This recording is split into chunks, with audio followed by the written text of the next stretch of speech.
Vaxtından öncə toxum tullama, eyakulyasiya. Hər dördüncü kişi üçün bu problem aktualdır.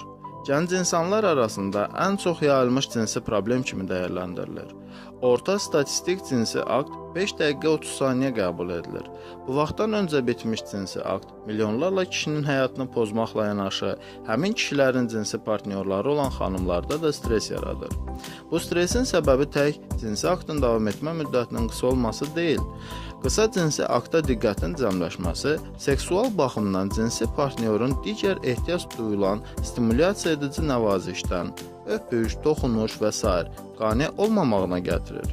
Bu isə qadının cinsi həyat yaşamaq istəməməsinə aparacaq qədər münasibətlərə problem yaradır. Çünki bu nəvaziş hallarının olması qadına daha çox sevilən, daha çox arzu olunan və daha çox lazımlı olmasını hiss etdirir. Bəzən kişilər cinsi aktın 5 dəqiqədən az olmasının normal olmadığının heç fərqində olmurlar.